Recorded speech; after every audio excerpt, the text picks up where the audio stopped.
Hemos visto temas de clasificación. Y en clasificación, pues nuestro objetivo es justamente categorizar, ¿no? En este caso, por ejemplo, imágenes, puede ser. Si tengo un conjunto de imágenes, me gustaría saber a qué categoría pertenece o clase, ¿no? Si tengo una imagen de un perro, que me diga que es un perro. Si tengo una imagen de un gato, que es un gato. Y eso es básicamente clasificación, ¿no? Ahora, en clasificación lo usamos bastante en lo que es aprendizaje supervisado. En aprendizaje supervisado, pues, tenemos un conjunto de datos y sus etiquetas, ¿no? Algo como esto de aquí. Entonces, tenemos en este ejemplo imágenes, que serían como X, y etiquetas que serían como Y. Entonces, es aprendizaje supervisado justamente porque tenemos las etiquetas, ¿no? Conocemos con las etiquetas de antemano. Entonces, el objetivo es básicamente, dado el conjunto de entrenamiento, usar un modelo de aprendizaje, ¿no? Y el modelo de aprendizaje lo que va a hacer es aprender una función que me va a mapear el conjunto de datos a una salida. Que esta salida yo la estoy llamando como una predicción, ¿no? O sea, me va a permitir hacer una predicción. Y esa predicción, pues, va a depender, ¿no? En clasificación me va a devolver, puede ser probabilidades, o puede ser directamente etiquetas, ¿no? Gato, perro. Y en regresión lo que va a devolver son valores reales, ¿no? Entonces, una vez que yo tengo el modelo de aprendizaje y he realizado estas predicciones, pues yo puedo usar las etiquetas, ¿no? Los valores reales, para enseñarle al modelo de aprendizaje si lo que está aprendiendo es correcto o es incorrecto, ¿no?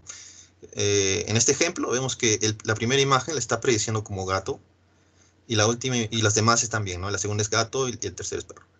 Pero en las etiquetas reales justamente es donde vemos si se está equivocando o no el modelo de aprendizaje, ¿no? Entonces en las etiquetas vemos que el valor real de esta imagen es perro, pero la predicción me está dando gato, entonces ahí hay un error, ¿no? En el segundo caso tenemos gato, y le está prediciendo como gato, entonces eso es correcto. Y en el tercer caso tenemos, le está prediciendo como perro, y la etiqueta real es perro, ¿no? Entonces, acá vemos que el modelo se está equivocando en la primera imagen, entonces aquí hay un error, ¿no? Entonces, como se dan cuenta, en aprendizaje supervisado, en lo que es clasificación, justamente vemos eso, ¿no? Usamos las etiquetas para obtener un error, y a partir de ese error tratar de corregirlo, ¿no? Tratar de corregir justamente el modelo de aprendizaje de tal forma que al final pueda predecir todo de forma correcta. Parte de entrenamiento, ¿no? En la parte de entrenamiento tengo mi conjunto de datos, voy a hacer las predicciones y voy a entrenar el modelo, ¿no? Este es un proceso iterativo. Entonces lo que voy a hacer es, tengo mi data de entrenamiento, uso el modelo de aprendizaje, hago predicciones, uso las etiquetas, veo que se está equivocando, entonces voy a tratar de corregir el modelo, voy a volver a hacer predicciones, luego voy a tratar de minimizar un error, ¿no? En la fase de prueba, pues simplemente voy a pasarle un conjunto de imágenes, por ejemplo, al modelo de aprendizaje ya entrenado, y este se va a encargar de hacer predicciones, ¿no es cierto? Si ha entrenado bien, ¿no? Aquí, si hemos hecho bien el proceso entonces esperamos que las predicciones sean las correctas, ¿no? Y eso es un resumen rápido de lo que es aprendizaje supervisado, y en este caso un ejemplo de clasificación. Ya tenemos lo que es clasificación, tenemos dos tipos, ¿no? Una clasificación binaria y clasificación multiclase. En binaria es donde tenemos dos clases, por ejemplo, perro, gato. Y en lo que es clasificación multiclase, donde tenemos múltiples clases, ¿no? Listo. En este ejemplo de aquí, parece que estoy usando, sí, los gatitos, los perritos, y estoy usando dos características, ¿no? Cada imagen tiene un conjunto de características, y aquí estoy usando simplemente dos, como es el peso y el tamaño. ¿Para qué? Para poder visualizarlo así, ¿no? Yo puedo tener en el eje X el peso, en el eje Y el tamaño, y acá tendría la distribución de los datos, ¿no? Cómo están distribuidos usando esas características. Entonces, es probable que los perros que tengan más peso estén por este lado y tengan un mayor tamaño, y los gatos tengan un menor peso y un menor tamaño, ¿no? Es un ejemplo simple, ¿no? Obviamente la distribución real es más compleja, y geométricamente lo expresamos así, ¿no? Donde los puntos rojos son los perritos y los X son los gatitos. Entonces, el primer modelo que vimos en el curso fue el Nearest Neighbors, ¿no? El vecino más cercano. Básicamente lo que se hace aquí es, me gustaría predecir, por ejemplo, para este cuadradito que está ahí, cuál sería la clase a la que corresponde, ¿no? Ese cuadradito pueden asumir que es una imagen que tiene un determinado peso y un determinado tamaño, y me gustaría saber si esa imagen es un perro o es un gato. Entonces, en el Nearest Neighbor lo que hacemos es simplemente comparar, ¿no? Este XQ, que es como un X-query, con respecto de todos los demás, a todos los datos de entrenamiento, por ejemplo. Y esta comparación está basada en distancias, ¿no? Yo voy a calcular la distancia de este punto con respecto a todos los demás. Y me va a interesar la mínima, ¿no? La más cercana. Por eso se llama el vecino más cercano. Entonces, en este caso, el más cercano es este azul de ahí, que puede resultar ser el X2 tal vez, ¿no? La muestra 2. Y le voy a asignar esta consulta a esa etiqueta, ¿no? Acá está el proceso matemáticamente, ¿no? Hallo la distancia de esta query con respecto a todos los elementos y voy a obtener en este caso el índice de cuál ha sido el más cercano, en este caso es el 2, y voy a retornar la etiqueta de ese 2, ¿no? Ese es el vecino más cercano. Luego vimos lo que eran los k vecinos más cercanos, y los k vecinos más cercanos, pues va a resolver un problema que hay en el vecino más cercano, que es, por ejemplo, tenemos ahí un dato y me gustaría saber cuál es su clase, pero puede resultar que la distancia más cercana puede ser este rojito y este azulito, entonces no sé qué clase asignarle a ese punto que está ahí. Por lo tanto, va a ser mucho mejor, en lugar de considerar simplemente el vecino más cercano, pues considerar los k vecinos más cercanos, ¿no? Por tanto, acá nuevamente tenemos la query, y lo que podemos hacer es, del mismo modo, calcular la distancia, por ejemplo, con todos los demás. Este algoritmo que estoy mostrando acá es un algoritmo de fuerza bruta, ¿no? Que compara la distancia de este cuadradito con respecto a todos los demás. Hay métodos mucho más eficientes, pero hay que entender la idea primero, ¿no? Entonces, acá calculamos la distancia con respecto a todos los demás, y en este caso obtenemos los k menores, ¿no? Las k distancias menores. Por ejemplo, con los tres vecinos más cercanos, puede ser que estos tres sean los más cercanos, ¿no? El X4, el X5 y el X9. Entonces, ¿cómo asignamos la etiqueta? Pues lo vamos a asignar usando el voto mayoritario o la moda, ¿no? Por ejemplo, de los tres vecinos más cercanos, el rojo tengo dos rojos y tengo un azul. Entonces, ¿cuál es el que tiene más elementos, ¿no? El voto mayoritario sería el rojo, entonces esa es la clase que yo le asigno aquí.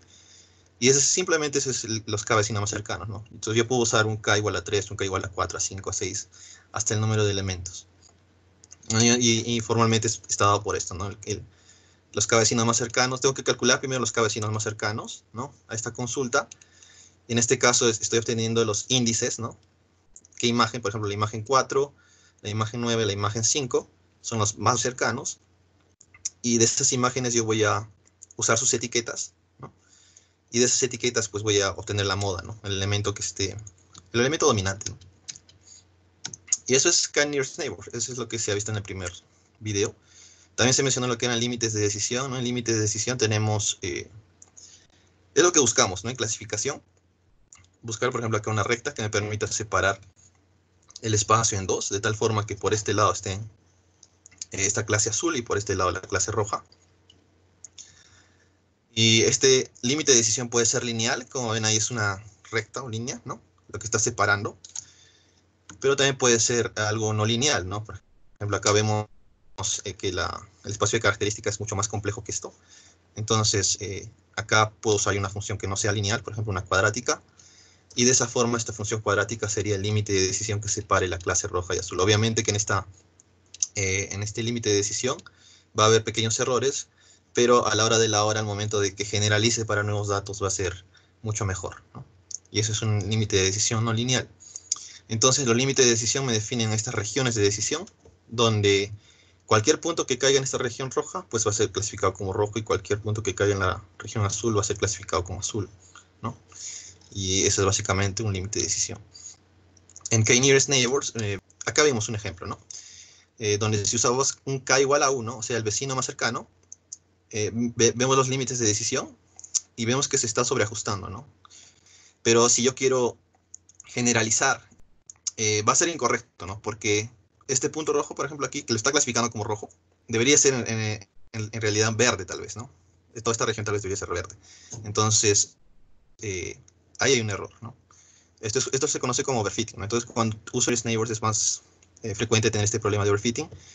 Pero cuando tengo un K mayor, ¿no? Tengo acá igual 31, pues lo que vamos a tener aquí es el otro problema, que es underfitting, ¿no? Donde el modelo es demasiado simple. ¿A qué me refiero con esto? Es que, por ejemplo, acá hay varios puntos rojos que no están siendo clasificados correctamente, ¿no? El modelo es bastante sencillo. Hay bastante error. Sin embargo, lo que buscamos es un K que sea algo como esto, ¿no? Que no se sobreentrene demasiado en la data de entrenamiento, no se sobreajuste, mejor dicho, y que no sea demasiado simple, ¿no? Este es un modelo más o menos ideal que se está buscando. Eso lleva a los términos de overfitting y underfitting. En overfitting es básicamente cuando sobreajustamos un modelo a los datos, ¿no? Por ejemplo, acá tengo estos datos y puede ser que use un modelo muy complejo, ¿no? Y tenga algo como esto. Por ejemplo, este puede ser el caso del k igual a 1, ¿no? Y vemos que se está sobreajustando los datos, ¿no?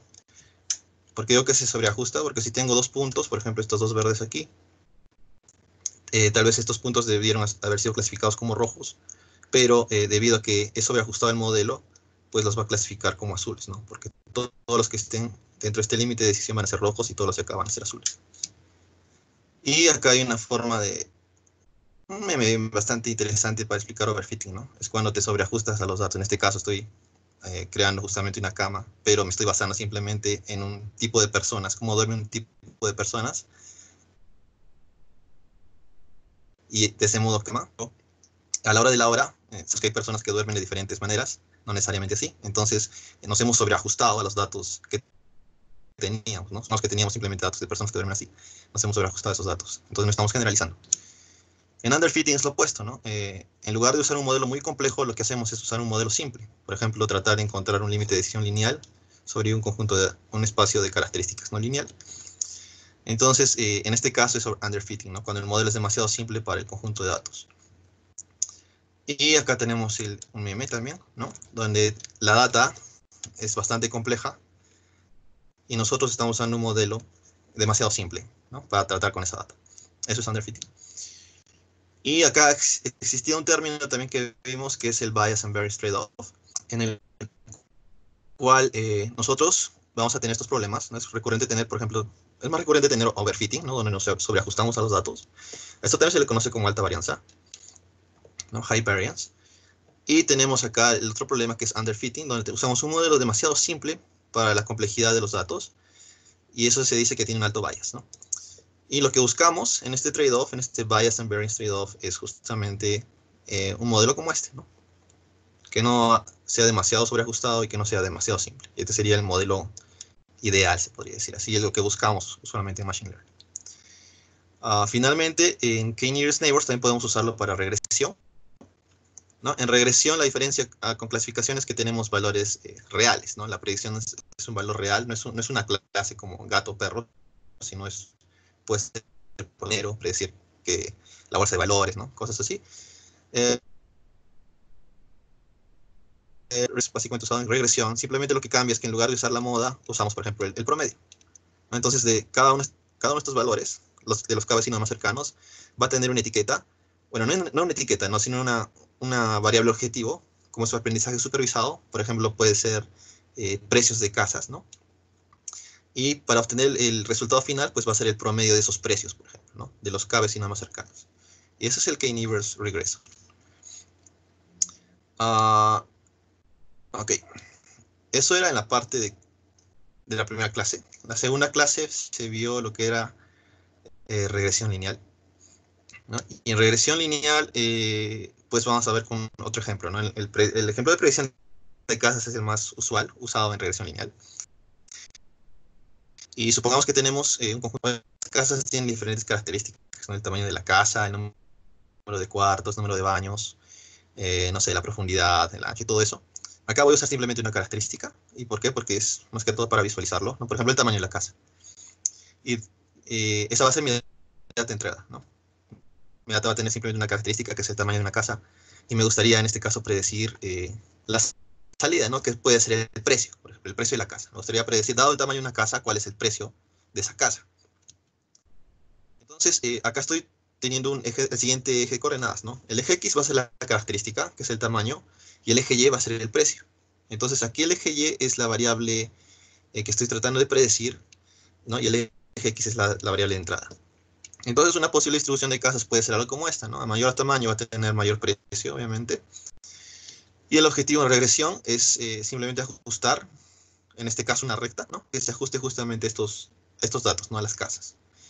De tal forma que una vez que yo tenga esta recta, ¿no? Este modelo que está ahí, yo puedo hacer predicciones para nuevas casas, ¿no? Entonces supongamos que tengo acá otra casita.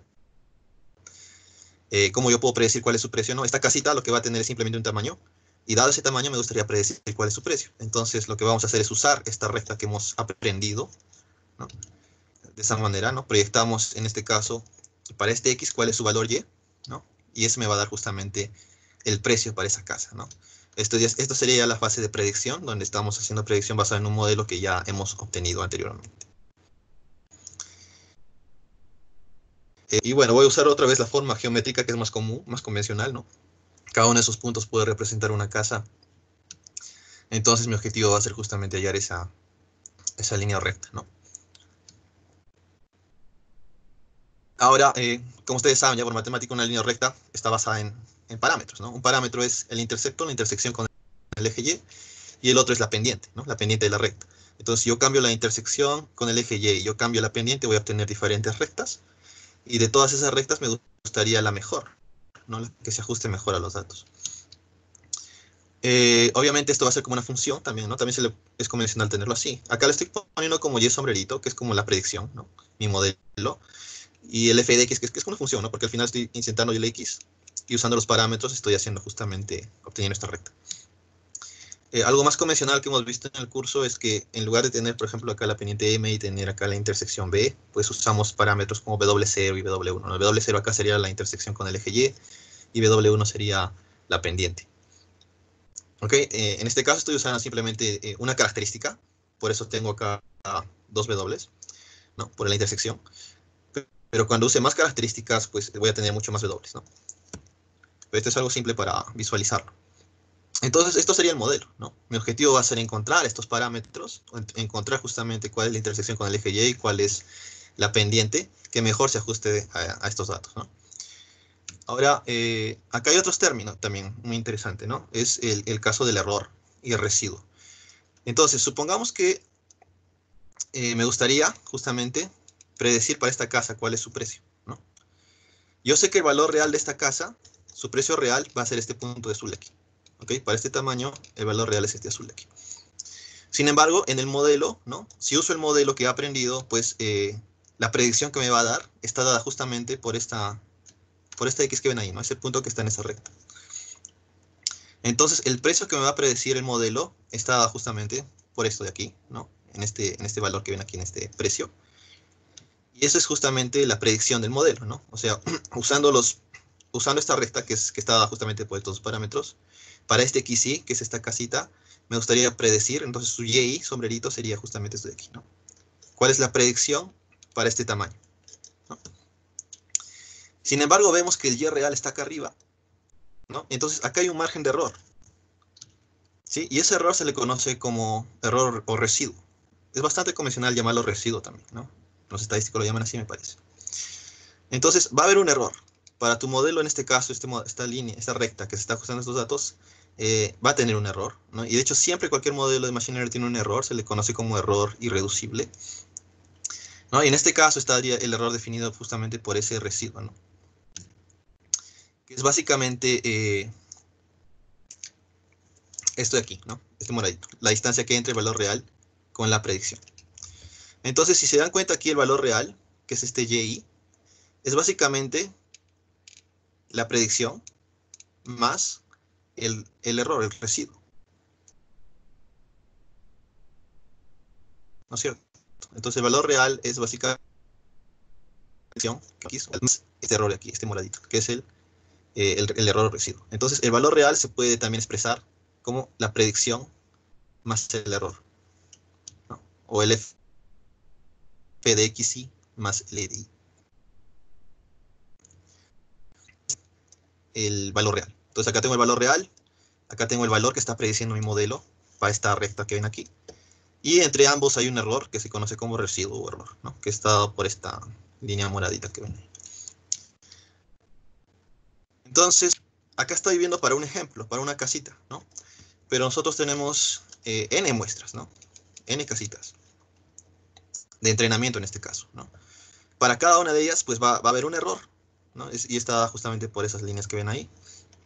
Entonces yo tengo que eh, agrupar todo ese error, ¿no? Y en este caso va a ser una sumatoria, ¿ya? Ahora, el error puede variar, ¿no? Puede ser el error cuadrático, que es el más convencional, pero también puede ser, por ejemplo, el error absoluto, ¿ya? ¿Y por qué? Porque necesito un error positivo, ¿no? Puede haber un caso en el cual los residuos de acá abajo sean puede ser que la suma de todos residuos, si uso simplemente la suma como tal, voy a obtener, puede ser que tenga un error de 0. ¿Ok? Pero es por eso que es convencional considerar, por ejemplo, acá el residuo es negativo, ¿no es cierto? Porque estoy hallando esta distancia menos esto, es negativo, negativo. Entonces es convencional tener el error positivo, ¿no? Y es por ello que se puede o elevar al cuadrado, que es una forma de poner un error como positivo, o sacar el valor absoluto. También es válido. ¿Okay? Solo que se usa más el error al cuadrado porque al momento de hallar la derivada de esta función de error, ¿no? De esta función de pérdida, también que se le conoce, es mucho más fácil que obtener la derivada del valor absoluto, por ejemplo, porque el valor absoluto no es diferenciable en un punto, ¿no? Si el valor absoluto es una función absoluta, el valor absoluto, si se dan cuenta, era como una v, ¿no? Y en un punto, justamente aquí en el mínimo, es donde no hay una derivada, ¿no? Ahí se usa, por ejemplo, lo que son subgradientes para poder aproximar esa función. ¿Ok? Pero no nos vayamos ahí. Acá el error convencional que se usa es este residual sum of squares, ¿no? Que está dado simplemente por la sumatoria de cada uno de estos residuos al cuadrado. Entonces, este error o residuo era básicamente el valor real menos la predicción. ¿No es cierto? Eso hemos visto antes. Acá en las gráficas, ¿no? Acá. Es el valor real menos la predicción, ¿no? También lo pueden obtener acá esta fórmula, ¿no? Pueden despejar el error. Es básicamente el valor real menos la predicción, que es esta línea aquí. Entonces eso podemos reemplazarlo aquí, ¿no? Valor real menos predicción y elevarlo todo al cuadrado. Y esa sería la función de pérdida, ¿no? Entonces yo quiero minimizar justamente ese error. ¿Por qué? Porque como yo les mencionaba, yo puedo obtener n rectas, diferentes rectas, cada uno con su propia intersección con el eje Y, que está dado por este color verde aquí, y cada uno tiene su propia pendiente, ¿no? Que está dado por el azul. Entonces, ¿cómo yo sé cuál es la mejor? Pues yo voy a justamente usar ese error, ¿no? Voy a calcular para cada recta el error, y el objetivo va a ser minimizar ese error, ¿no es cierto? Entonces, cada una de estas rectas va a tener un error, que está aquí, ¿no? Residual sum, usando justamente la formulación que les he mostrado antes, y cada una de ellas me va a dar justamente un error. De todas estas, pues a mí me va a interesar la que me dé el menor error, ¿no? Como vemos aquí. Entonces, esta, por ejemplo, es la recta que me da el menor error. Me da 50, por ejemplo. Esta de acá me da un error de 100. Esta de aquí, que es malísima, me da un error de 200. Esta también, ¿no? Que es peor todavía, que está en sentido contrario a lo que es la distribución de los datos, me da un error de 500, por ejemplo. Entonces, de todas estas rectas que ven aquí, yo voy a elegir la que me minimice el error, ¿sí? Y como encuentro la recta, pues en realidad lo que me interesa son los parámetros de esa recta, ¿no? Lo que sería la intersección con el eje Y y la pendiente. Entonces, el objetivo final va a ser justamente encontrar los parámetros, en este caso W0 y W1, que me minimicen justamente la función de pérdida, ¿no? Entonces, ese es el objetivo aquí en regresión lineal, encontrar los mejores parámetros que me minimicen la función de pérdida. En este caso, obviamente, son dos parámetros porque estoy viéndolo usando una característica y en este caso tengo dos dimensiones, ¿no es cierto? Esto lo podemos generalizar a n dimensiones, ¿no? Usando d características, por ejemplo, ¿no? Y en ese caso ya tendría simplemente un parámetro w, que sería un vector, ¿no? Y este w transpuesto de x, pues es simplemente esto de aquí, ¿no? Acá ven ustedes w0 por 1, por ejemplo, más w1 por x1, más w2 por x2. Ese es el producto punto entre el vector w y el vector x, ¿no? Y el producto punto se puede expresar también en términos algebraicos o matriciales como el w transpuesta x. Es por eso que es convencional tener esto, algo como esto aquí. Entonces, esta sería la formulación general usando ya d características, por ejemplo, ¿no? Y este w sería un vector. Entonces, el objetivo es encontrar ese w que me minimice justamente esta función de pérdida, ¿no? A mí no me interesa el valor mínimo en sí, sino cuál es el w que minimice eso. Por eso es un argumento mínimo aquí. ¿Y cómo podemos hallar eso? Pues podemos usar optimización, ¿no? Y hay dos formas que vimos. Una era la analítica, en la cual yo simplemente puedo derivar esta función e igualarlo a 0, y eso me daría el mejor W, ¿sí? Y otra forma es una aproximación usando un algoritmo iterativo, ¿no? Que se conoce como gradiente descendente, que muchos de ustedes ya lo han visto, en el cual de manera iterativa vamos a ir actualizando los W, esos parámetros, para llegar al óptimo, ¿no? Acá en la analítica simplemente uso una fórmula y ya obtengo los W en un solo paso. Pero en ambos casos yo voy a necesitar el gradiente, ¿no? Acá tengo la derivada o gradiente. Es gradiente, ¿no? Porque este W es un vector. Entonces, en ambos en ambas formulaciones, tanto en la analítica como en la iterativa, necesito usar el gradiente de la función de pérdida. Entonces eso es algo que tengo que calcular, ¿no? Tengo que calcular, dada esta función de pérdida, calcular el gradiente, ¿sí? Y el gradiente ustedes saben que es un vector, y como les dije, W es un vector, ¿no? Dependiendo del número de características que ustedes tengan, van a tener un vector de diferentes dimensiones. Entonces, para cada uno de esos parámetros, yo tengo que hallar justamente el gradiente, ¿no? El gradiente de la función de pérdida con respecto, por ejemplo, de la intersección del eje Y, el gradiente de la función de pérdida con respecto de la pendiente, y con respecto así de diferentes parámetros, ¿no? Dependiendo de cuántas características estén usando. Entonces, en el curso vimos, incluso la tarea 1 era derivarlo matemáticamente, ¿no? Llegar a una formulación, algo como esto. Y este es, por ejemplo, el gradiente de esta función de pérdida. ¿Ok? Matemáticamente se puede demostrar, pero acá estamos en una revisión rápida. Entonces, este es el gradiente de esta función de pérdida, por lo tanto, yo puedo usar esto ya en las ecuaciones que les mostré antes, ¿no? Usando, por ejemplo, la forma analítica, es simplemente este gradiente igualarlo a 0, y si yo lo igualo a 0, pues va a haber una serie de pasos usando álgebra lineal, propiedades, que es bastante simple, y van a llegar a algo como esto. Esto se le conoce como normal equations. ¿Ok? Y acá, si se dan cuenta, yo tengo el W es igual al X transpuesta X inverso X transpuesta Y, ¿no? Entonces, acá que necesito la data, que es X, el Y, que son las etiquetas. Como es aprendizaje supervisado, yo tengo el Y y el X. Entonces, simplemente usando esta formulación, ya obtengo el óptimo W, que es lo que estoy buscando, ¿no? Yo estoy buscando los parámetros óptimos. Obviamente que este normal equations tiene un problema, y es el caso de que en esta inversa, ¿no? Muchas veces esta X transpuesta X puede ser que no tenga inversa, o sea, puede ser que me dé una matriz singular, se le conoce, la que no tiene inversa. Por lo tanto, en ese caso no tendríamos una solución, ¿no? En este caso se usa lo que es la pseudo inversa, que es una aproximación de la inversa, y te puede dar una aproximación también a W. Y eso es una forma de resolver esto. El problema de esto también es que calcular la inversa, ¿no?, de una matriz es O de n cubo, entonces, aproximadamente.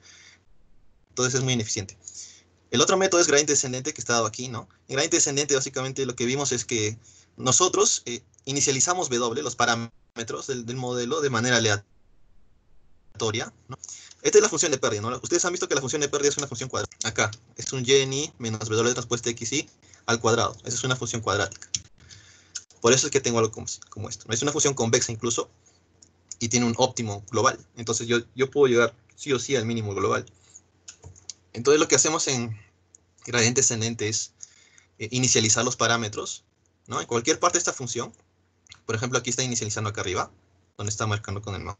Vamos a ver si puedo cambiarlo acá, ¿no? Inicializa ahí. Y lo que voy a hacer es, a partir de ese punto, llegar al mínimo, ¿no? Una forma de hacer eso es usando el negativo del gradiente. ¿Por qué? Porque el gradiente en sí lo que me da es la dirección de mayor ascenso. O sea, el gradiente me va a permitir calcular, por ejemplo, el máximo, ¿ya? Y es usado, por ejemplo, en métodos como hill climbing, donde yo trato de hallar el máximo en una función, en este caso cóncava, ¿no? Sin embargo, si yo quiero hallar el mínimo, tendría que cambiarle la dirección a ese gradiente. Es por ello que yo le pongo menos gradiente. Es por eso que van a ver aquí, por ejemplo, a ver, no sé si le he puesto aquí, esto ya no me alcanza el tiempo. Aquí, por ejemplo, ¿no? Por eso es que ven aquí, por ejemplo, el nuevo W es igual al W anterior menos el gradiente, ¿no? Este menos es justamente porque estoy cambiándole la dirección al gradiente, porque el gradiente en realidad me apunta hacia arriba, ¿no? O sea, voy a tratar de maximizar una función cóncava, por ejemplo. Ya, pero en este caso yo estoy tratando de minimizar esta función, por eso le pongo menos para cambiar la dirección de ese gradiente. Y usamos este parámetro aquí, que es el learning rate, también se le conoce, ¿no? Que es básicamente un parámetro que permite definir cuál es el tamaño de los pasos que voy a dar aquí, ¿no? Porque si se dan cuenta, acá yo he inicializado aquí, que es como si fuera el W0, luego he dado un paso aquí, es como si fuera el W1, luego acá otro paso aquí, que es el W2 y así, ¿no? Es un algoritmo iterativo, ¿no? En cada paso estoy actualizando el W. Acá es el nuevo W, hasta llegar al mínimo. Entonces, esos pasos que dan aquí, por ejemplo, acá ha dado un salto grande, ¿no? Ahí. Acá está dando un salto menor y acá cada vez el salto se hace más pequeño. Esos pasos que están dando aquí, ese tamaño de ese salto, puede ser controlado justamente por el learning rate, ¿no? Que es esto de aquí, este parámetro aquí. Entonces, usando ese parámetro yo puedo o hacer que los pasos sean pequeños o hacer que los pasos sean grandes.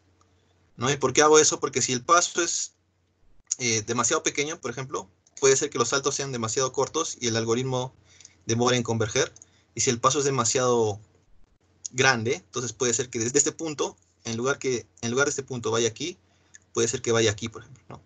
Y de aquí vaya acá arriba, entonces no va a converger. Entonces por eso usamos también el learning rate. ¿Ya? Y acá este GIF explica justamente el objetivo, ¿no? Si se dan cuenta, cuando empieza acá arriba, ¿no? La recta, los parámetros están completamente alejados del óptimo, ¿no? Pero a medida que va bajando, ¿no? Que vamos minimizando justamente, la función, pues vamos viendo que la recta se va ajustando mejor a los datos, ¿no? Hasta encontrar el óptimo aquí, el óptimo global, y es justamente esta recta que se ajusta mejor a los datos, ¿no? Y eso es gradient descendente, es básicamente un algoritmo iterativo para encontrar justamente los parámetros. Okay. Es básicamente esto lo que hemos visto, ¿no? En regresión lineal tratamos de ajustar una recta a los datos. Pero ¿qué pasa si tengo data que no es lineal, como la que ven aquí? ¿No? En ese caso, si yo ajusto una recta, pues no lo va a hacer de manera correcta, ¿no? Entonces lo que podemos hacer en ese caso es tal vez usar un polinomio, ¿no? Por ejemplo, cuadrático, y de esa forma ya podríamos ajustarlo mejor, ¿no? Entonces en este caso tengo una recta, lo que podría hacer es adicionarle otra característica, por ejemplo, el cuadrado, y en ese caso tener esta función cuadrática, ¿no? Y de esa forma ajustar mejor a los datos. ¿Ok?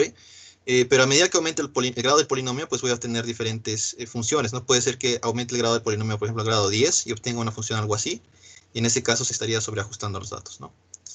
Entonces aquí sería algo como esto, ¿no? Tengo acá una recta, si yo le agrego un polinomio de grado 2, por ejemplo, tendría esto de aquí, si yo le agrego un polinomio de grado 10, tendría algo como esto de aquí. Entonces tiene que haber una forma también de que yo pueda obtener un modelo como esto de aquí, ¿no? Y es básicamente eso. Entonces, esto sería como un underfitting, esto sería como un overfitting, y esto sería como un buen fit. Y eso sería como que regresión polinomial. En ese caso, se usa lo que son basis functions que hemos visto en la última clase, ¿no? Funciones base para poder hallar esos polinomios. ¿Qué más? Eso sería en relación a regresión lineal y clasificación, ¿no? Y lo que era K-nearest neighbors. Otra cosa que vimos, a ver, déjenme ver.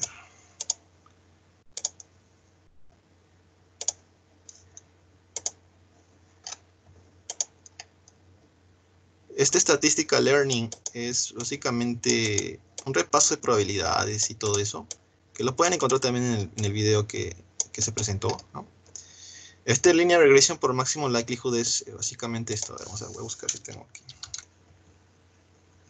Ya, hay otra forma de tratar lo que es regresión lineal, y es usando lo que es probabilidades, ¿no? Un approach probabilístico.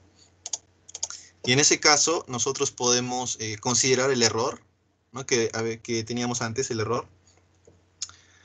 Usar en este caso una distribución. Por ejemplo, podemos decir que el error o el residuo sigue una distribución gaussiana, ¿no? Y en ese caso, lo que podría predecir aquí sería, mi objetivo sería en este caso algo más probabilístico, ¿no? Podría para cada punto ajustar yo una gaussiana, donde la media de esta gaussiana va a ser justamente dada por el modelo, ¿no? Esta recta de aquí, si ven esta recta de aquí, la media, o sea, el punto, por ejemplo, x4, ¿no? x4 yo lo proyecto en la recta y está aquí, ¿no? Entonces, este punto, esta proyección, va a ser la media de esta gaussiana que ven aquí.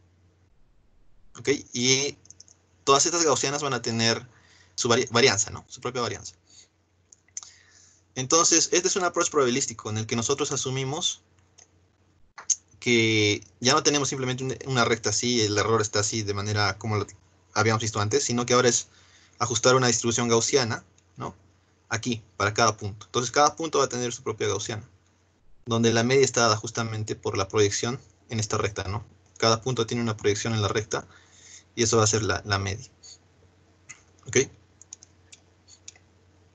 Y de ese modo, ese sería el objetivo aquí. El objetivo sería, en este caso, tratar de maximizar el likelihood, ¿no? Eso vimos también, que era maximum likelihood estimation, maximizar el likelihood. El maximum likelihood estimation es, esta presentación también la van a encontrar en lo que es el Gaussian Discriminant Analysis, ¿no? Básicamente, el maximum likelihood estimation lo que hacemos es tratar de ajustar una distribución de probabilidad a los datos, ¿no? Por ejemplo, acá tengo un dato con una característica y tengo estos puntos de aquí. Entonces a mí me interesaría hallar una distribución de probabilidad, de hecho los parámetros de esa distribución de probabilidad que mejor se ajusten a estos datos, ¿no? Por ejemplo, yo puedo tener esa gaussiana ahí, y esa gaussiana tiene su propia media y varianza, ¿no? Una gaussiana está parametrizada por lo que es una media y una varianza, en este caso una gaussiana univariada. Entonces, usando estos parámetros, yo puedo tener esta gaussiana, ¿no? Ahora, para esa gaussiana yo puedo calcular el likelihood, que es como que la función de densidad de probabilidad en este caso, como son valores, es una probabilidad continua, entonces también tengo una función de densidad de probabilidad. Si fuera una discreta, tendría una función de masa de probabilidad, ¿no? En este caso, como es continua, tengo una función de densidad de probabilidad.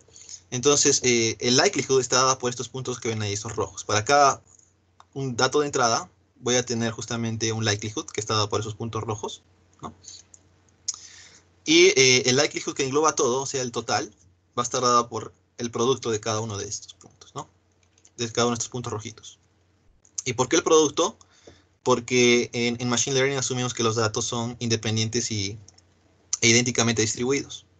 Entonces, al ser independientes, pues la probabilidad total va a ser pues la probabilidad de cada uno de ellos, ¿no? De forma independiente.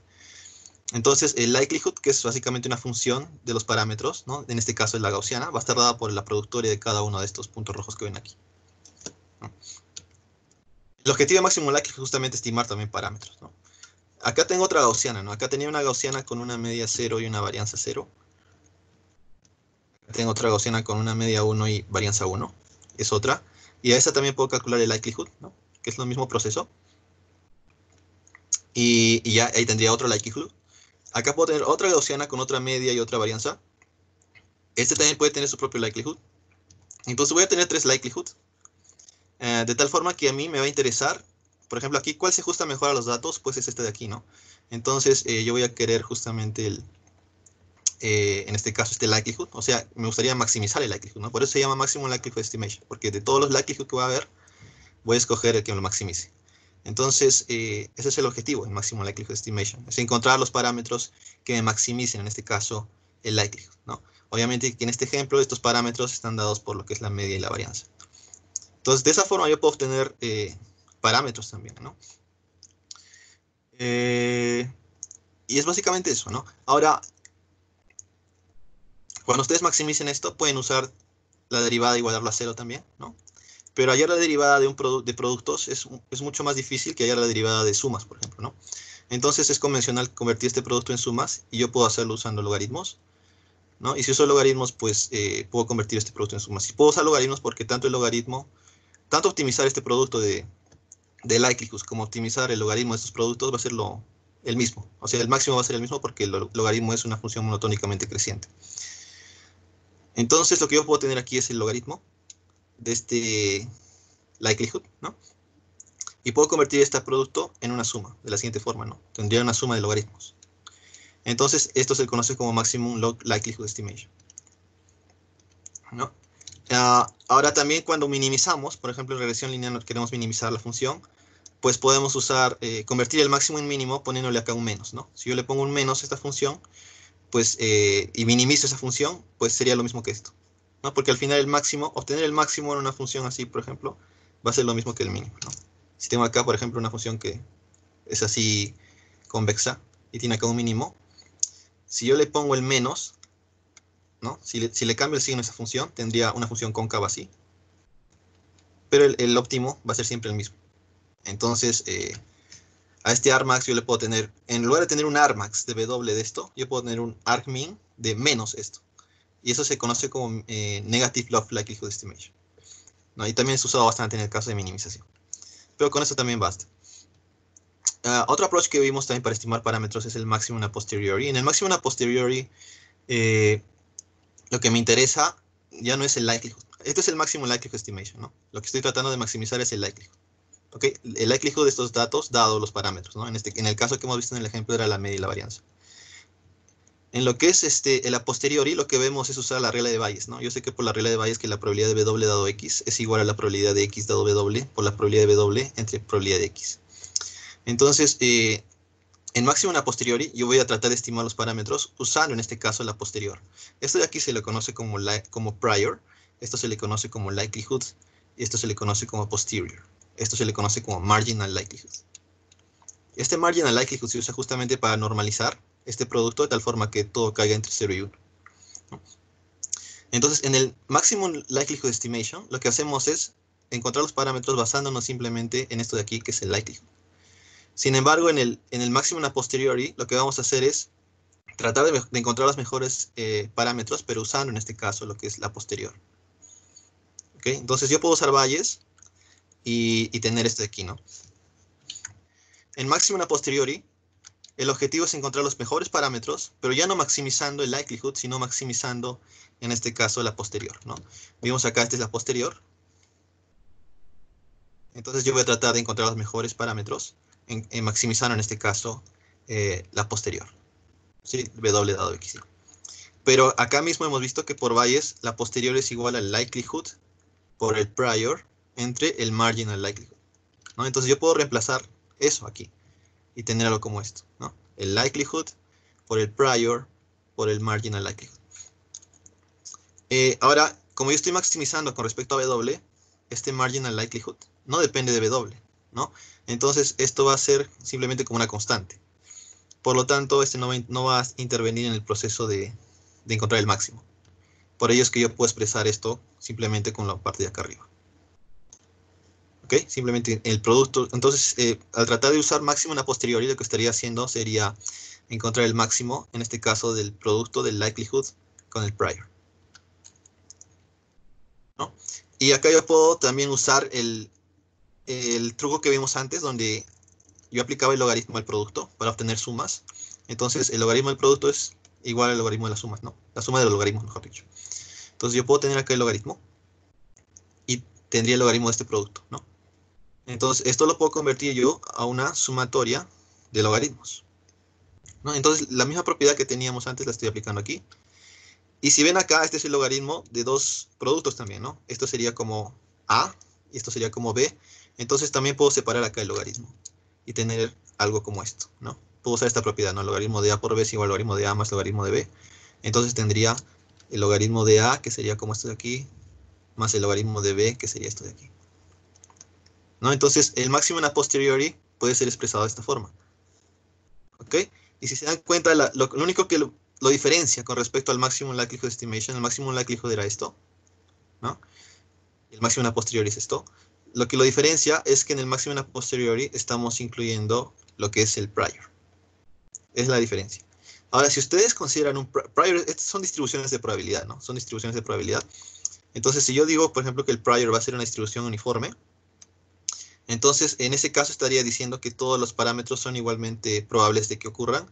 En ese caso, esto va a ser como una constante. Por lo tanto, el máximo a posteriori va a ser lo mismo que el maximum likelihood estimation, cuando el prior es uniforme. Pero si es, por ejemplo, una gaussiana esto, entonces en ese caso ya no es lo mismo, ¿no? Porque no todos los parámetros son igualmente probables. Unos son más probables que otros. Entonces, en ese caso, no se podría considerar esto como una constante. ¿Ok? Entonces, esa es la diferencia entre maximum a posteriori y maximum likelihood estimation. Ahora, si nosotros usamos, por ejemplo, lo que era regresión lineal, ¿ya? Y en regresión lineal lo que me interesa a mí es, por ejemplo, predecir un valor y, ¿no? Entonces, acá lo que tendría sería el y dado x. ¿Ok? Acá ya no sería p de x dado w, sino sería el p de y dado x. O sea, dado un dato de entrada, me gustaría saber cuál es la distribución de probabilidad de las salidas, ¿no? Por ejemplo, de los precios. ¿Ok? Entonces, en ese caso, lo que tendríamos acá es simplemente reemplazar ese p de y dado x por una distribución de probabilidad que puede ser una distribución gaussiana o todo eso, ¿no? Entonces, este es el punto al final. Si ustedes aplican el máximo a posteriori a, por ejemplo, gaussianas, aquí, gaussiana aquí, y acá también me parece, si aplicamos una gaussiana, lo que vamos a obtener es como una función de pérdida en regresión lineal que teníamos el error mínimo de mínimos cuadrados, ¿no? Vamos a obtener ese error y con el término de regularización. Regularización es un término que no me dio tiempo de poner en los slides. Pero simplemente lo que permite regularización es evitar el overfitting, ¿no? Si tengo un modelo que está en overfitting y está sobreajustado, si uso regularización, puedo hacer que reduzca ese overfitting, ¿ya? Y ese término de regularización va a estar dado también aquí de forma probabilística por este prior. O sea, este prior significa lo que es el término de regularización. Ahora, estas dos estimaciones que están viendo aquí, ¿no? Estoy hallando un W. Acá un W usando Maximum Likelihood Estimation, acá un W usando el Maximum a posteriori. Eso se le conoce como Point Estimators. ¿Por qué Point Estimators? Porque simplemente estoy calculando uno, ¿no? Y es el máximo. Para esto estoy obteniendo también uno. O sea, estoy obteniendo simplemente un conjunto de parámetros W, ¿no? Y ese conjunto es justamente el que maximiza esta función de aquí, ¿no? Igual acá, este W es el que maximiza el likelihood aquí. Pero al final estoy obteniendo simplemente uno. O sea, por ejemplo, si fuera una gaussiana, este W sería una media y una varianza, ¿no? Este W sería una media y una varianza. Pero al final simplemente es uno. Por eso se le conoce como point estimators. ¿Ok? Y esto es lo que diferencia, por ejemplo, del aprendizaje bayesiano. En el aprendizaje bayesiano lo que hacemos es tener nuevamente esta propiedad de la regla de Bayes que les mostré anteriormente. Sí, pero aquí en el aprendizaje bayesiano lo que vamos a tratar de calcular es toda la posterior, ¿no? En el anterior, en el máximo a posteriori, lo que calculábamos era el máximo, el argumento máximo, ¿no? Pero no calculaba toda la posterior, ¿no? Por eso es que aquí, por ejemplo, ¿dónde está? Aquí, ¿no? Mi objetivo acá en el máximo a posteriori era hallar los mejores parámetros que maximicen en este caso la posterior, ¿no? Y como estaba buscando el argumento máximo de los parámetros, yo les dije que esto era una constante, porque no depende de W, ¿cierto? Entonces, en ese caso nosotros no lo considerábamos, y simplemente considerábamos esto de aquí, ¿sí? Pero en el caso del aprendizaje bayesiano, no estamos haciendo eso, ¿ok? Yo no estoy obteniendo el W máximo, sino que quiero obtener toda esta distribución de probabilidad, todos los posibles valores de W, ¿ok? En ese caso, yo no puedo eliminar esto, porque acá no va a haber ningún argumento máximo. No estoy maximizando nada, ¿sí? Por eso es que tengo que calcular tanto el prior, el likelihood, como el marginal likelihood. Entonces, lo que quiero hacer aquí es obtener una distribución de probabilidad de los W, ¿no? Entonces, dado unos parámetros W, por ejemplo, si es gaussiano, tendría esta distribución de probabilidad. ¿Ok? Entonces, en el aprendizaje bayesiano lo que buscamos es esto, encontrar una distribución de probabilidad de los parámetros. ¿Ya? En el anterior, lo que hacíamos era encontrar simplemente un parámetro, el que me maximice esto, ¿no? Acá también, un conjunto de parámetros que me maximicen esto. Aquí no, aquí simplemente estoy buscando la distribución de probabilidad de todos los parámetros. Algo interesante de esto es que si ustedes se dan cuenta, para todos estos parámetros de aquí, hay uno que es el máximo, ¿no? Este de aquí, ¿no es cierto? Y ese máximo es justamente el máximo a posteriori. ¿Ok? Porque recuerden, en el máximo a posteriori, yo quiero hallar el parámetro que me maximice la posterior, ¿no es cierto? Entonces, esta es la distribución de probabilidad de la posterior. Pero ¿cuál es el máximo? El máximo es esto. Entonces, el máximo a posteriori, por eso se le llamaba como point estimator, aquí le dije, ¿no? Point estimator. ¿Por qué? Porque al final lo que hacen esos métodos es calcular simplemente uno de los parámetros W. En este caso sería el máximo, ¿no? El máximo a posteriori. Pero en el aprendizaje bayesiano lo que hacemos es tratar de aprender toda la distribución de probabilidad. ¿Ok? Esa es la diferencia. Y al hacer eso, pues tengo que calcular este marginal likelihood de aquí, ¿no? Porque ya no estoy calculando el máximo, sino estoy calculando todo esto.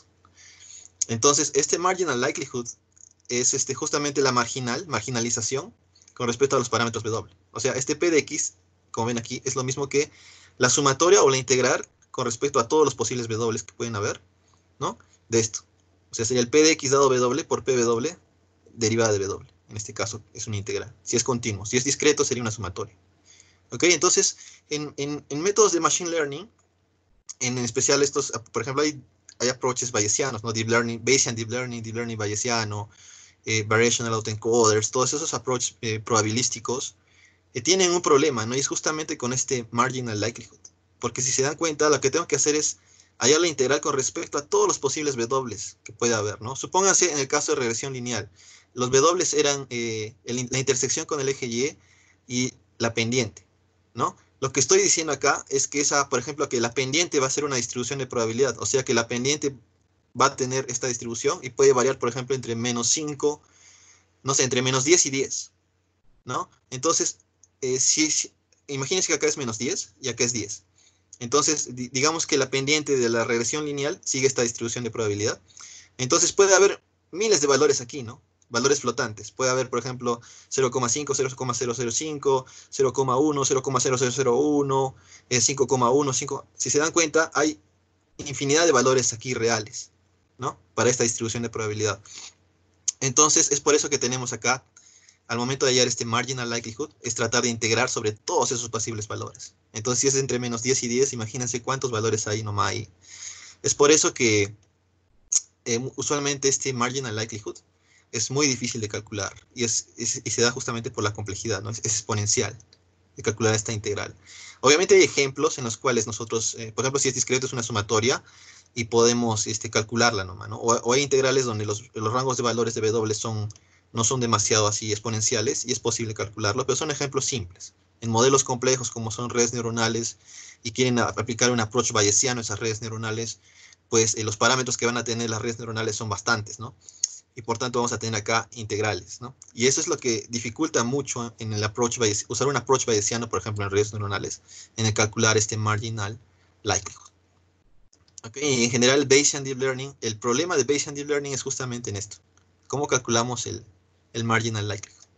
Para obtener al final toda la posterior, ¿no? Porque el prior yo lo puedo definir, es una distribución de probabilidad. Por ejemplo, yo puedo decir que mi prior va a ser una distribución normal, gaussiana, con media 0 y varianza 1. El likelihood puede ser también una distribución normal, ¿no? Pero este tiene que ser justamente la integral, ¿no? De esto. Entonces, ahí es donde se dificulta esto. ¿Ok? Y ese es básicamente el approach Bayesian Deep Learning, ¿no? Se le dice también que esta integral es muchas veces intratable. Entonces, hay métodos que permitan aproximar esta integral, ¿no? Por ejemplo, los muestreo de Monte Carlo, por ejemplo, ¿no? Tratar de hallar muestras, pero es muy ineficiente.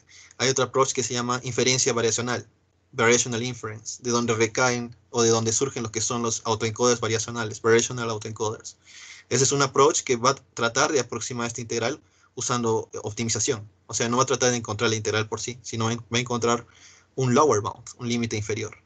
¿Okay? Pero al final hay diferentes áreas de research que tratan justamente de cómo yo puedo usar este approach bayesiano en modelos donde la integral es intratable, ¿no?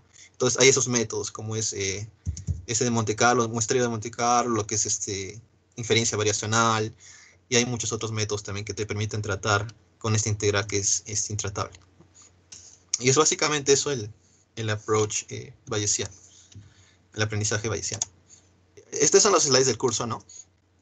Y como yo les decía, la regresión lineal para obtener un approach probabilístico, ¿se recuerdan esta formulación? La hemos visto en los slides también que tenía, ¿no? Donde tengo acá el valor real, es la predicción más el error. ¿Sí? Y esta predicción era el W transpuesta X, ¿no? Pero acá el error va a ser una muestra justamente de una distribución, en este caso una gaussiana con media 0 y varianza. ¿Ok? Entonces, en el approach probabilístico, nosotros asumimos que este error sigue una distribución de probabilidad. En este caso, va a seguir esta distribución, ¿no? Con una media 0 y una varianza. Entonces, si yo tengo acá esta gaussiana, y acá tengo algo determinista, lo que voy a tener para un Y va a ser también una distribución de probabilidad. ¿Ok? Algo como esto. En este caso sería una gaussiana. Es como si tuvieran aquí esta media, lo adicionan a este 0, ¿no? Entonces tendría una gaussiana cuya media está dada por esto de aquí y tiene una varianza determinada. Ok, entonces aquí ya no voy a tener un valor fijo, ¿no? Sino voy a tener acá una distribución de probabilidad de Y's. Ok, y en este caso va a estar representado por una gaussiana. Y aquí puedo usar los métodos que les expliqué, ¿no? Maximum likelihood, si quieren, o maximum a posteriori, ¿no? Que ya saben qué es lo que se hace ahí, ¿no? Cómo se calculan los parámetros usando esos métodos. Y básicamente eso. En el aprendizaje bayesiano, ¿qué es lo que pasa? ¿No? Acá hay un slide muy chévere, es lo que hace. Entonces, en el aprendizaje bayesiano nosotros necesitamos un prior y un likelihood, ¿no? Entonces, en el prior puede ser, por ejemplo, esta distribución gaussiana normal, con una media 0 y una varianza 1, ¿no? Es una gaussiana normal. Media 0, varianza 1. Entonces, acá está considerando, por ejemplo, dos parámetros. Uno es el W0, que puede ser, por ejemplo, la intersección con el eje Y, ¿se acuerdan? En la recta. Y el W1 puede ser la pendiente de la recta. Entonces, el prior es como que el conocimiento a priori que yo puedo tener, ¿no? Mis supuestos con respecto a cuáles serían los valores, en este caso, por ejemplo, de la intersección con el eje Y y de la pendiente, ¿no? Entonces, esos supuestos yo los encapsulo justamente en un prior, en una distribución a priori. ¿Okay? Y eso es lo que caracteriza el aprendizaje bayesiano, ¿no? Yo agrego un nivel de incertidumbre aquí. obviamente cuando acá no estoy observando ningún dato, ¿no? Entonces yo tengo esta distribución de probabilidad gaussiana. Si yo muestreo esta distribución, por ejemplo, acá tengo una muestra, ¿no? Supongamos que esto de aquí, a ver, aquí. Supongamos que yo muestro de ahí un punto, ¿no? Ese punto, por ejemplo, tiene un W0 y un W1 determinado. Entonces ese punto puede determinar, por ejemplo, esta recta de aquí. Ya, supongamos que ahora yo muestro de aquí, ¿no? De aquí. Entonces, si yo muestro de aquí, este va a tener otro W0 y otro W1. Entonces, eso me puede dar, por ejemplo, esta otra recta de aquí. Y aquí, así yo puedo muestrear diferentes valores de esta gaussiana, ¿no? Obviamente, al momento de muestrear, es muy probable que me toquen valores de aquí, ¿no? Porque es lo que caracteriza la gaussiana, ¿no? Los que estén más cercanos a la media son los más probables de ser elegidos. Entonces, es muy probable que yo tenga varias muestras de aquí, pero cada muestra de aquí define justamente una de estas rectas que ven aquí, ¿no? Acá tengo varias rectas. Cada una de esas rectas tiene una pendiente y tiene una intersección con el eje Y, ¿no? Y esos son justamente los parámetros de este prior que ven aquí. Entonces, inicialmente yo voy a tener un conocimiento a priori, ¿no? Que es el P de W. Aquí. Este P de W es esa distribución a priori, ¿no? Si se dan cuenta, este P de W es una distribución que no depende de X, ¿no? Eso es una distribución que yo la doy, justamente como les decía, ¿no? Asumiendo que yo... Usualmente el aprendizaje bayesiano se usa, por ejemplo, cuando ustedes tengan cierto conocimiento, por ejemplo, de su data, ¿no? Es por eso donde ustedes pueden definir tal vez una distribución a priori acorde a eso, ¿no? Si tuvieran algún conocimiento sobre su data, cuáles, por ejemplo, los posibles rangos de valores que puede haber, entonces ustedes pueden definir una probabilidad a priori ahí, ¿no? Una distribución a priori. Entonces, ese P de W que ven aquí es justamente esto de aquí, esta gaussiana con media 0 y varianza 1, ¿no? Entonces, ya hemos visto que aquí no estoy observando ningún dato, ¿no? Por eso acá ese P de W no depende de ningún dato. Entonces, de aquí yo puedo muestrear y tener diferentes rectas. Ahora, ¿qué va a pasar cuando yo vea un dato? Por ejemplo, si yo veo este dato de aquí, este punto azul de aquí, ¿no? Este punto azul, imagínense que es una casa, ya que tiene un determinado tamaño y me da un determinado precio. Entonces, si supongamos que yo he observado simplemente una casa. Entonces, cuando yo observe esa casa, yo voy a poder calcular el likelihood. Y el likelihood es justamente el X dado W, ¿no? Entonces, el likelihood para ese punto va a estar definido por esta función, esta distribución de aquí. ¿Okay? Simplemente lo que me dice son las posibles rectas que pueden pasar por este punto. ¿Okay? Entonces, esto sería el likelihood. ¿Sí? Entonces, lo que tenemos aquí en el aprendizaje bayesiano es el likelihood por el posterior, por ejemplo. Mejor dicho, el likelihood por el prior, ¿no es cierto? Como en primera instancia. Y esto de aquí se usa justamente para ya normalizar todo. Entonces, lo que tendría acá sería este likelihood, y lo voy a multiplicar por este prior, ¿no? Y al multiplicarlo por ese prior, voy a obtener algo como esto. ¿Ok? Entonces, esta sería la posterior, por ejemplo, para este caso aquí, ¿no? Entonces, dado un prior, yo voy a calcular. Dado un prior, aquí en este prior no he observado ninguna data. Entonces, son justamente mi conocimiento a priori que tengo del modelo, ¿no? Si yo observo un punto, por ejemplo, si yo observo una casa, entonces el likelihood se va a comportar de esta manera. De tal forma que si yo multiplico el likelihood por el prior, voy a obtener este posterior. De aquí. Si uso este likelihood y este prior, voy a obtener este posterior. Y una vez que tenga este posterior, yo puedo volver a muestrear. Como hacía aquí, ¿no? Acá yo muestreaba y tenía esta recta, muestreaba aquí, tenía esta otra, tenía aquí. Igual acá yo puedo muestrear, pero en este caso, esas muestras van a ver que las rectas se van a ir justamente direccionando a ese punto que hemos observado antes, ¿no? Y el proceso se repite. Entonces, ahora este sería como mi prior. Y acá voy a obtener otro likelihood, ¿no? Asumiendo que estoy observando ahora otra casa, por ejemplo, aquí. Entonces puedo calcular otro likelihood. Y puedo multiplicar ambos, ¿no? Tanto este prior con este likelihood. Y en este caso me daría este posterior de aquí. Y puedo muestrear de esta distribución, de esta posterior, y obtener ahora estas rectas que ven aquí. Entonces, si se dan cuenta, lo que hace el aprendizaje bayesiano es partir de un prior, donde yo no tengo nada de datas, ¿no? Simplemente estoy poniendo mis supuestos de cómo sería la distribución de probabilidad de esos parámetros. Y a medida que yo voy observando más datos, esa distribución se va ajustando mejor, ¿no? Justamente a esos datos. Entonces, a medida que yo voy adicionando más datos, la incertidumbre, ¿no? Acá son completamente aleatorios, no se podría decir así. Hay bastante incertidumbre con respecto a cuál es el modelo correcto, ¿no es cierto? Pero a medida que voy adicionando más datos, esa incertidumbre se va reduciendo. ¿no? Acá vemos que las rectas se van acercando a ese punto. Si yo adiciono otro punto aquí, la incertidumbre se reduce mucho más. Entonces tengo un conjunto de rectas que se están ajustando más a estos dos puntos. Y así si yo agrego muchos más datos, pues ese conjunto de rectas, ¿no? Esa distribución de aquí, se va a hacer justamente de esta manera, ¿no? O sea, voy a tener una menor incertidumbre con respecto a cuáles serían los posibles parámetros del modelo más óptimo. Y eso es lo que hace justamente el aprendizaje bayesiano, ¿no? Al final, para hacer predicciones, lo que va a hacer es tratar de calcular justamente el promedio de todas estas rectas que ven ahí, ¿no? El promedio de todas esas rectas. Eso es lo que hace el aprendizaje bayesiano. Usualmente en los modelos de Machine Learning no se usa un enfoque bayesiano porque es costoso. Uno, ¿no? Porque por eso justamente por la integral. A ver, déjeme, me parece que Jimmy hizo la presentación de eso y sus slides los hizo bien interesantes la comparación.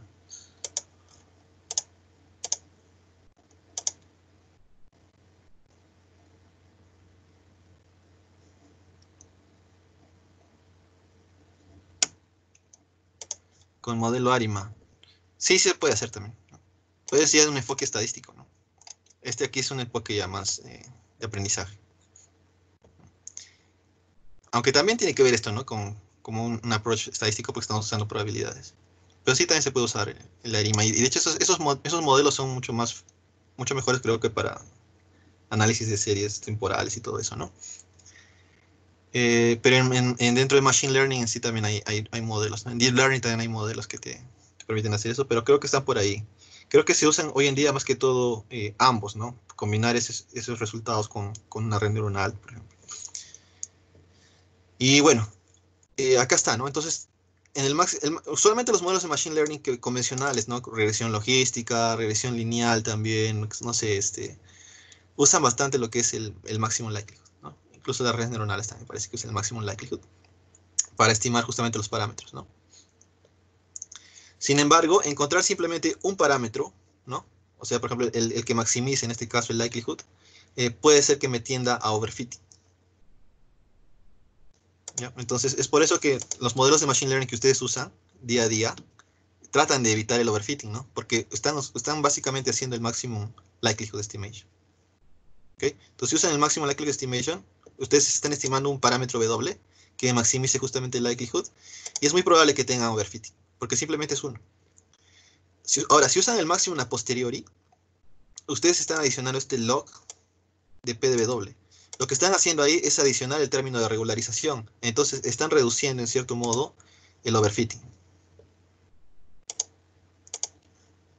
¿Ok? Entonces, con el máximo a posteriori yo puedo mejorar el máximo likelihood estimation porque estoy adicionando términos de regularización.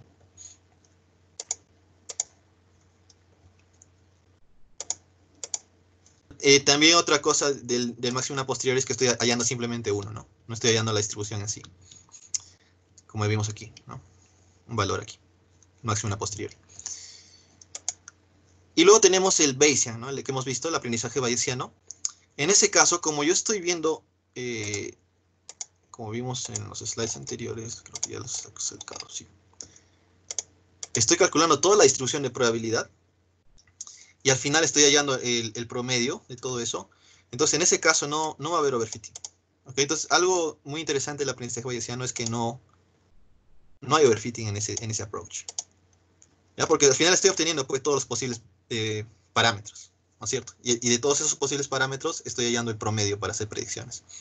En este caso estoy hallando simplemente uno de esos parámetros, ¿no? El que maximice el likelihood, y aquí estoy hallando uno de esos parámetros que maximice, en este caso, la posterior, ¿no? Pero en el aprendizaje bayesiano estoy calculando toda la posterior, entonces todos los posibles parámetros que pueden haber, y al momento de hacer predicciones justamente tomo el promedio de todos esos parámetros, ¿no? Y hago predicciones. Entonces en el aprendizaje bayesiano no va a haber overfitting. ¿Ok? Pero como les dije, la integral es difícil de calcular, ¿no? Y ese es el problema. Es por eso que esto no se usa. Es más convencional usar el maximum likelihood, ¿no?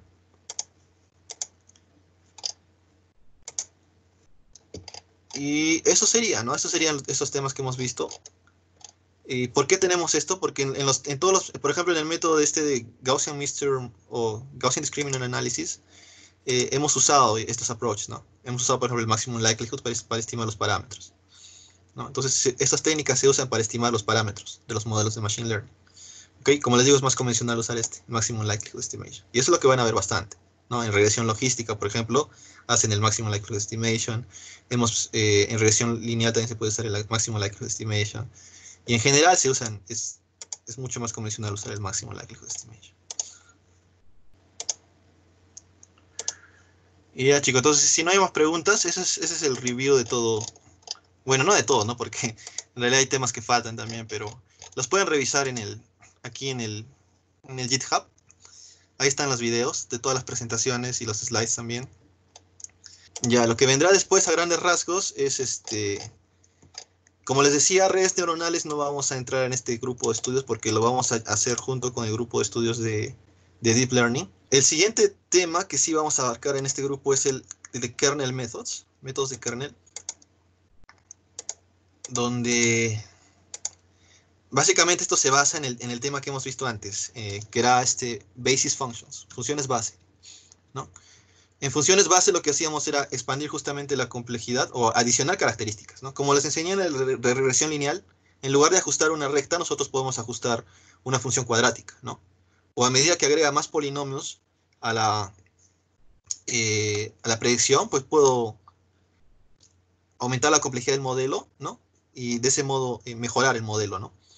Entonces, aumentar ese tipo de funciones se le conoce como basis function, ¿no? Ese tipo de funciones que va a aumentar las características o mejorarlas. Y una forma, ¿no?, de encontrar ese espacio de características donde va a ser posible encontrar una mejor recta que se ajuste a los datos o encontrar un mejor hiperplano que permita separar dos clases, se le conoce como kernel function, ¿no? Son funciones que justamente me van a permitir llevar de un espacio de características inicial a un espacio de características mayor, en el cual yo pueda realizar la clasificación o regresión de manera más eficiente y más rápida, ¿no? O sea, donde sea posible hacer la clasificación, de hecho. ¿Okay? Entonces, eso es lo que hacemos en kernel functions. Y lo interesante de estos métodos es que yo no necesito calcular la función base. Puedo ir, por ejemplo, imagínense que tienen su problema de clasificación de perros y gatos y tienen, no sé, 10 características o 5 características. Usando una función de kernel, pueden llevar ese espacio de características a un espacio infinito incluso, donde tenga un espacio infinito de características. Pero ustedes no tienen que calcular cuáles son las características en ese espacio infinito. Simplemente tienen que calcular el kernel. El kernel va a hacer eso por ustedes. Y eso lo vamos a ver en el siguiente tema, ¿no? Eso es kernel functions. Son muy poderosos. Por eso es que se usa bastante en SVMs, por ejemplo, Super Vector Machines. Es muy convencional usar estos métodos de kernels, porque combinar tanto Super Vector Machines con kernel methods, pucha, es poderoso, ¿no? Por eso es que antes de redes neuronales las máquinas de vectores de soporte eran los métodos más usados, ¿no? Y más exitosos, porque se combinaban con estos kernels. Ese es el otro método, ese es el otro tema que vamos a ver. Otro tema interesante es este de Gaussian processes, que son procesos gaussianos. Son que lo que hemos visto hasta ahora son estimar, por ejemplo, los parámetros eran o un escalar o eran vectores, ¿no es cierto? Yo hallaba distribuciones de probabilidades tanto de valores escalares como de vectores. En este caso, en el proceso gaussiano, lo que hacemos es hallar distribuciones de probabilidad de funciones, ya no de valores escalares, ya no de vectores, sino de funciones. ¿Ok? Y como su nombre lo dice, va a estar basado justamente en lo que son gaussianas. Y esto también es muy, muy interesante. De hecho, es un área bastante amplia también para hacer investigación después. Ese es el otro tema. Y después vamos a entrar en lo que son máquinas de vectores de soporte, ¿no? Máquinas de vectores de soporte es un clasificador lineal, ¿no?, que se basa justamente en vectores de soporte, que te va a obtener justamente el límite de decisión más óptimo, ¿no? Bueno, acá no se muestra. Lo chévere de máquinas de vectores de soporte es toda la matemática. Cómo demostrar que simplemente usando ciertos puntos, que van a ser los vectores de soporte, se puede calcular justamente el óptimo límite de decisión, ¿no?